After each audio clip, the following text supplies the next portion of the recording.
And Rose don't talk all the time.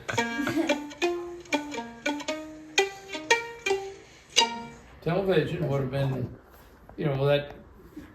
well, of course, it goes back to the late 30s, but people began to have television a little bit in the 40s, late 40s. Mm-hmm. I remember the first in Horse Cave family that had a TV. Was it everybody would flock to their TV Yeah. watch it together? Yeah. And of course, it was terrible reception, black and white. Yeah. It went off at, I think at first at 6 o'clock, and then it went off at 10 o'clock at night. They had the news, and then it ended with the national anthem. I wish we still had that. Yeah. But going to the invention question, it's not necessarily an invention, but all the things with regard to the computer field, such a, such application. When I was a student at Western in 1951, you registered by getting teachers to initial I guess it's a 4x6 card with the classes on there. And it was a major move for institutions to begin to move, registering by computer, and those things weren't easy to accomplish. Your time. Well, I agree with all that. And I don't, Daddy, his hours, he worked for the railroad. He was gone sometimes for 2 or 3 days. He worked out on the railroad, laid tracks. Mm-mm. I mean, He was a telephone maintainer. that's right. Yeah. Well, maybe at first. Oh, I don't know about it at first. He maybe at first. It's Oh, not okay. that, but he got moved to, he was on the telephone lines. He would climb the poles to fix things that had, the wires had broken or, Excuse me, Miss Smith. yeah. These young people wouldn't know, but used to, along a railroad line, Yeah. there were telephone lines for the railroad. So he maintained those. Excuse me. Okay, so climbing up poles runs in the family. That's exactly right. Ben knows that. We've talked about that. Yeah. And Daddy was from a large family. He had like 12, there were 12 of them or something. They didn't have very much.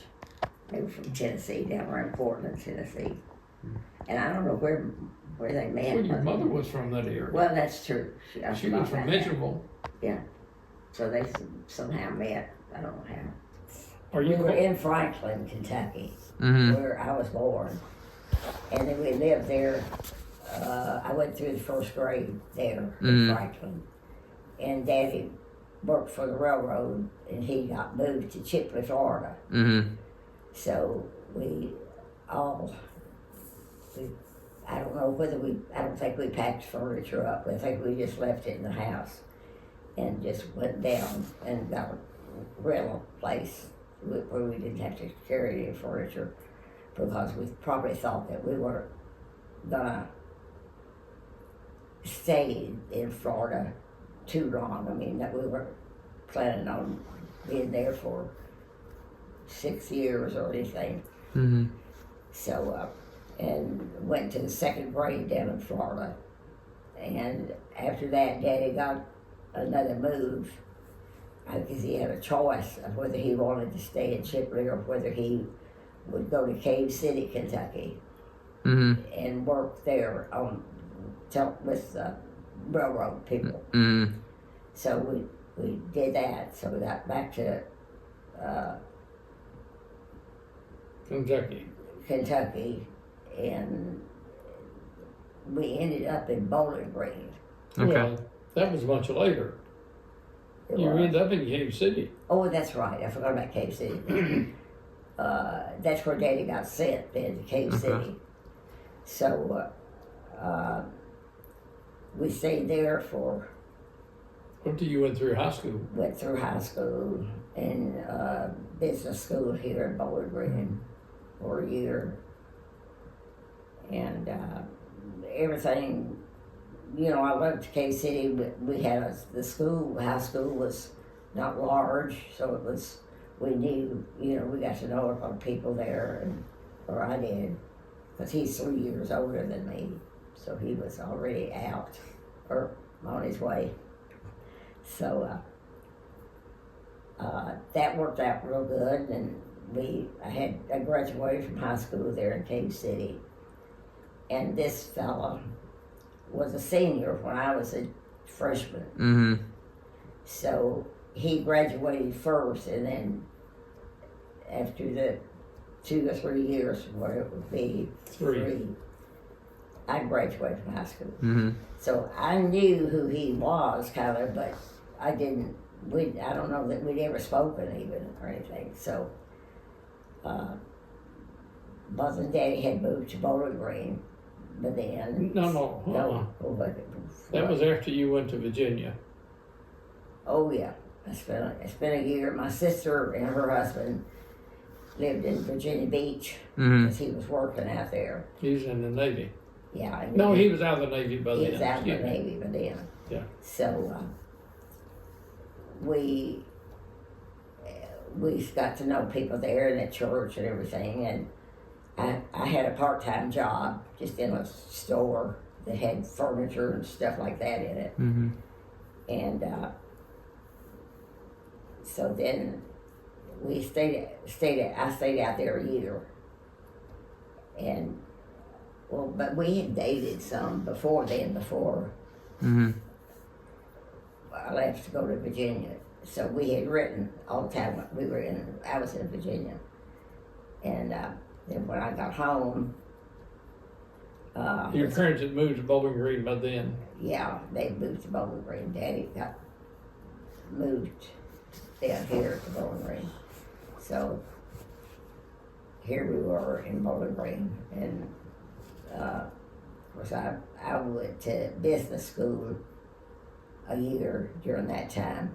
My good friend and I, girl's friend, we ended up in the business school here in Bowling Green. I didn't know that. We were still writing. Okay. And then he came home, right, sometime in June of 1956. Yeah. Nice. And we had not dated a whole lot at all, but we had written all the time Mm-hmm. that he was going away. And so we started dating again, and he was in Cave City now, Horse Cave. I was in Bowling Green, but he would come to Bowling Green and get me. We'd date, and we just sort of got to falling for each other. You asked me to marry you. I begged him to marry me. You touched a little bit briefly, Gran, about you guys had dated, and then you guys started dating again, right? We were dating, and then I got drafted. And then you kept on, We wrote then. rewrote. I'm assuming that wasn't the same as dating. It is a little bit different than dating, Okay. yeah. Now, we dated someone I was in service till I got sent overseas. Mm-hmm. And in January of 55, I shipped out to go to Okinawa. Okay. Came home in June of 56. What's the date of June? What date of June did you get back? Wow. Well, I don't remember what I day don't in know that June I matters. got back. Just I don't know. Well, yes, I do, because Rose marked it down. I think it was June 23 All right. that I returned. Thank you, Libby. That I returned Just home wanted to specify. from Okinawa. Glad we have that date down recorded. So. Yeah. Okay. With the program, Jay. Well, what did you all find attractive in each other as spouses, and what You spouses or potential spouses? potential spouses, and what kept what got you guys hitched? What did you find anything attractive about me? Yeah, as I kept dating, as we kept dating, then the more the nice and good things I Oh, saw and heard from him, and I knew he had a good past record at school. He was a top person in the grades at school, high school, Hard to believe. and and he was just a good, wholesome church. We went to the Church of Christ. His family did, so that was a big thing. So, and then we just hit it off. I guess I just had a sister. She was 8 years older than me. Right? Yeah.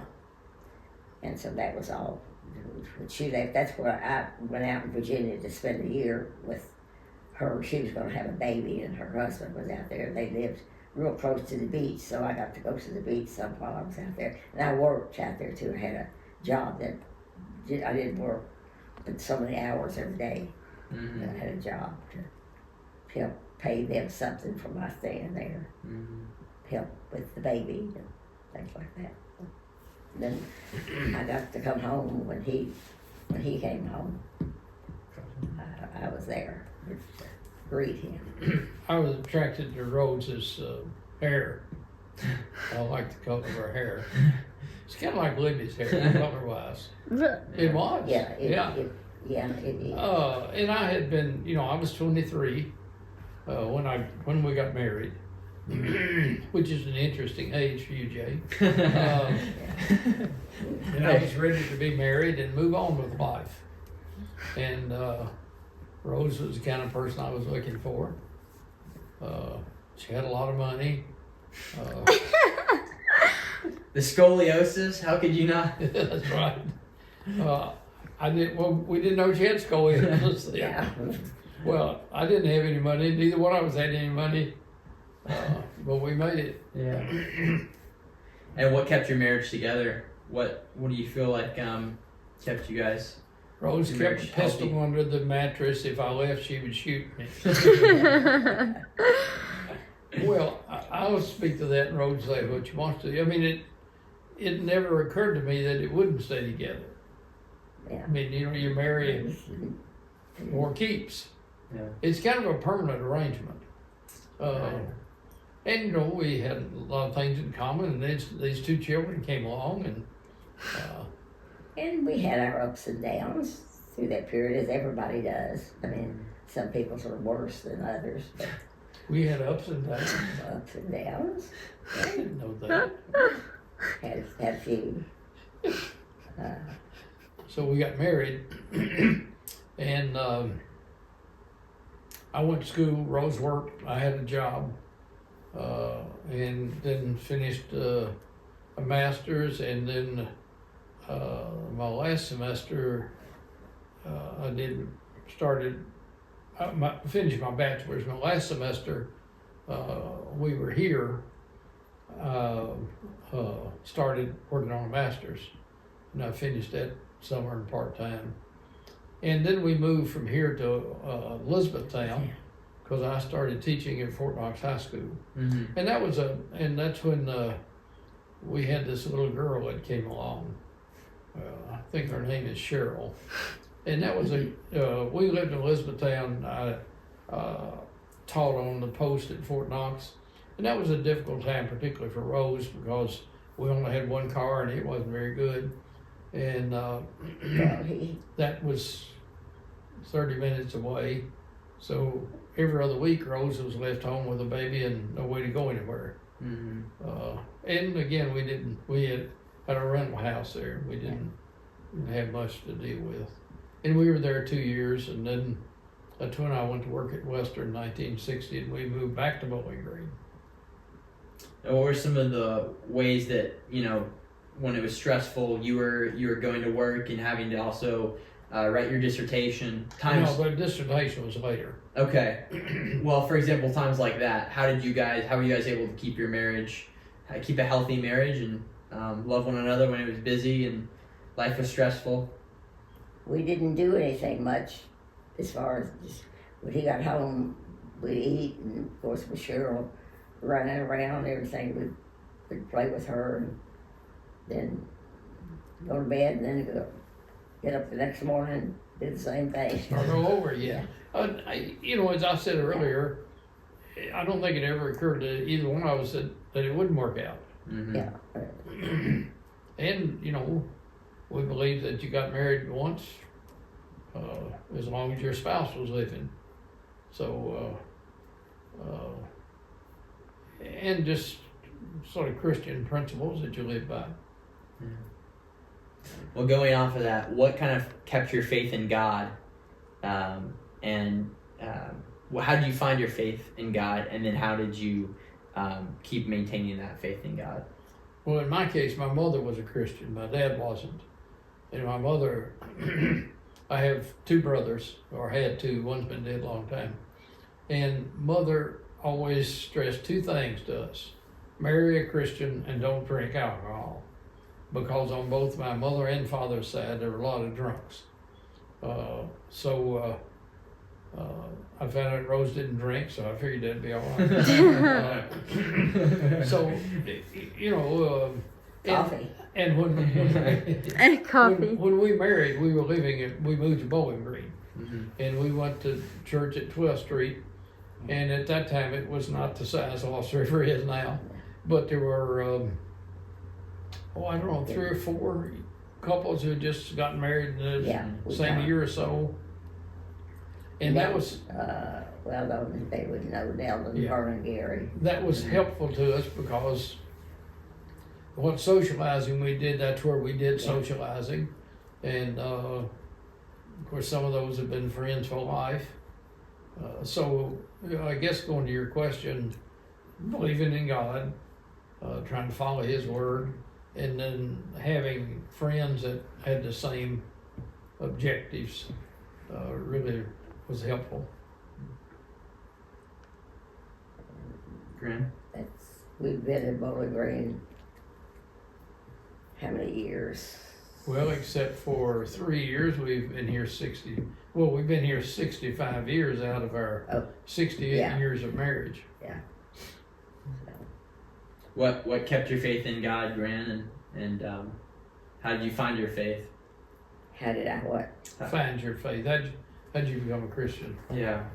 It's a better question. I was baptized, I think, when I was 11 or 12. We were Christians, Mother and Daddy, and our family was in Franklin, Kentucky. That's where I was baptized. Well, you were baptized in Cave City. Well, I was a rebaptized. Oh. I got, because I felt like I wasn't really sure that my first one I had the right reason for something. So I asked to be rebaptized. I didn't mention, but I think I mentioned my mother was a Christian. And she was a good example and helpful in raising us boys. And there's so many things that just like, what was I going to say about us and like our parents? There were just so many things that were kind of alike. We began to find out, about as we were married, and just so many things that we each had known about things or talked about things, and just a lot of things just came up that we both felt the same way, and so. And we both had 2 parents, one male, one female. Just for the record. So, just my final question to you: what's some of the best advice you've been given, and then also, what advice do you have for your grandkids and for your great grandkids that will stem from me and then Libby and Ben? What do you have to the future viewers of this video? What advice would you want to give them? Well, as far as the first part of that question about advice, it's what I mentioned a minute ago about my mother influenced me, and this is not to take away from my father. I learned things from my father also. My mother was, my 2 brothers thought that my mother was partial to me.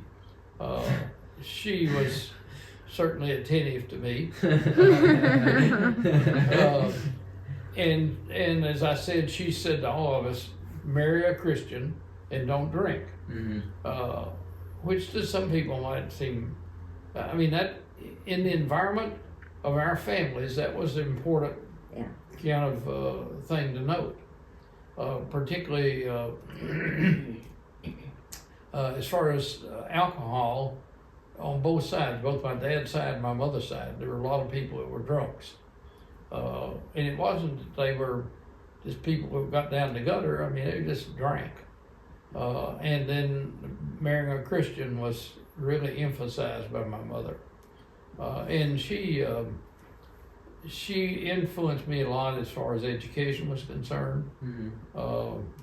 She was a teacher. Yeah, that was a big factor for me.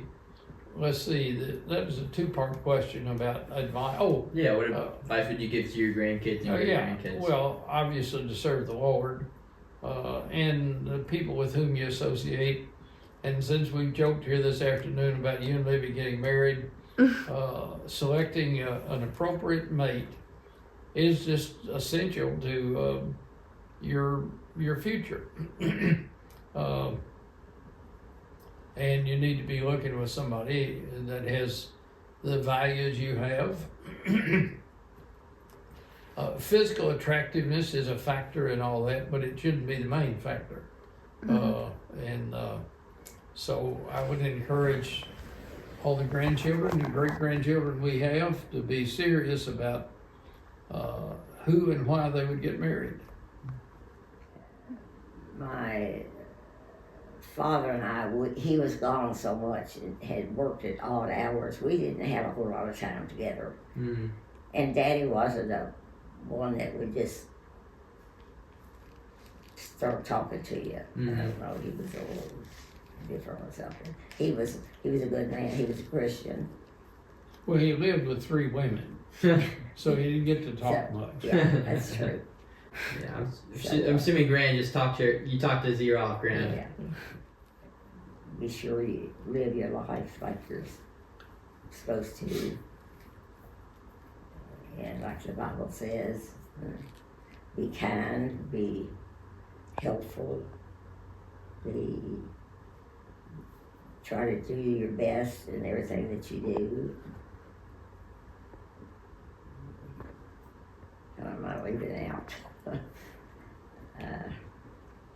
Be kind to your grandparents. Yeah. Well, be respectful of people, be honest, and work hard, and just the normal kind of things. Is that all the questions? That's it. I don't know what you will do with this. I'm sure the Smithsonian will want copies of it. I don't know if Two they can send. fossils. I don't know if they can send an almost 30-minute video, Oh my goodness. Well, thank you all. but it'll be fun. And one of the great pleasures of our lives is having grandchildren and great-grandchildren. They are a lot of fun.